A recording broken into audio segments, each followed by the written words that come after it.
A liberdade religiosa tem origem no santuário celestial. É aqui que Cristo atua como sumo sacerdote e dá às pessoas a vitória sobre o pecado. É aqui que os servos de Deus encontram uma âncora para sua fé e a certeza de que suas orações serão ouvidas e respondidas. É aqui que os princípios da lei de liberdade de Deus são escritos na mente e no coração. E é aqui que a liberdade religiosa nasce, amadurece e alcança a vitória.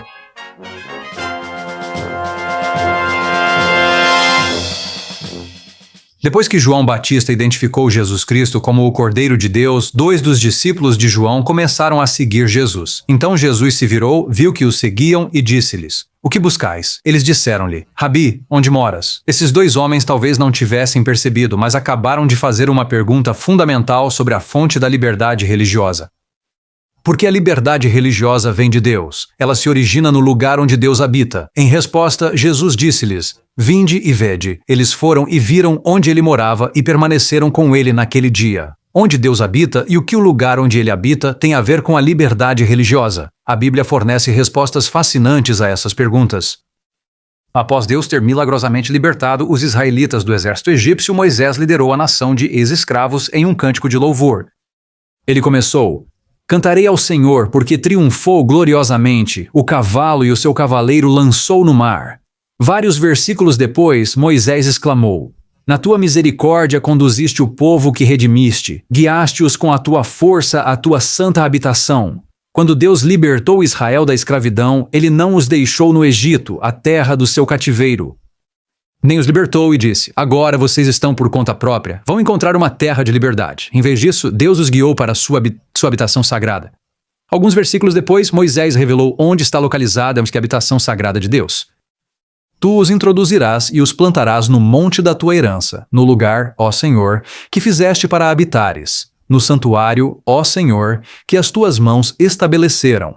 O santuário é o lugar de habitação de Deus. É o berço da verdadeira liberdade religiosa.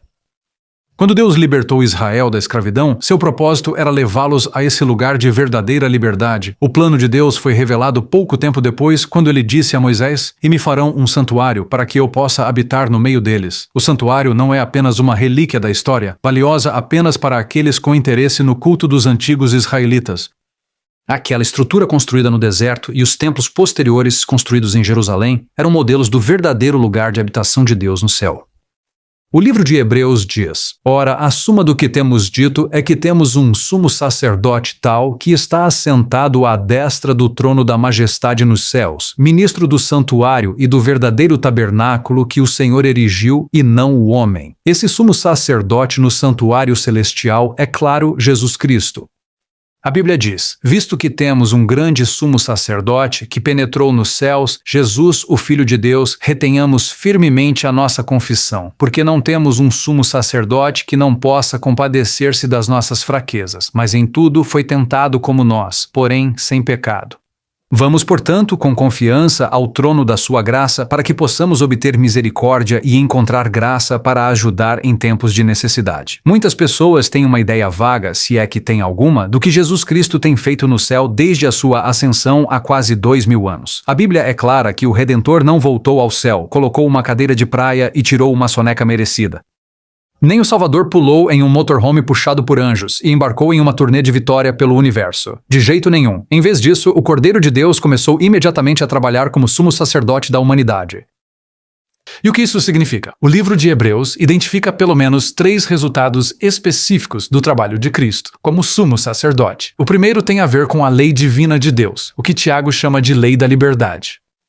O autor de Hebreus escreve: "Porque este é o pacto que farei com a casa de Israel depois daqueles dias, diz o Senhor. Porei as minhas leis nas suas mentes e as escreverei nos seus corações. E eu serei para eles um Deus e eles serão para mim um povo." Jesus promete fazer de seus servos cidadãos obedientes à lei, escrevendo os princípios de sua lei da liberdade em suas mentes e corações. A verdadeira liberdade religiosa não vem do cumprimento de uma lista externa de regras e regulamentos, mas sim da conformidade interna com os princípios do reino de Deus. A lei de Deus está no centro da batalha pela liberdade religiosa, e a obra de Cristo no santuário garante que os servos de Deus estarão do lado da verdade. A obra de Cristo como sumo sacerdote também resulta em paciência e fé para aqueles que escolhem confiar nele.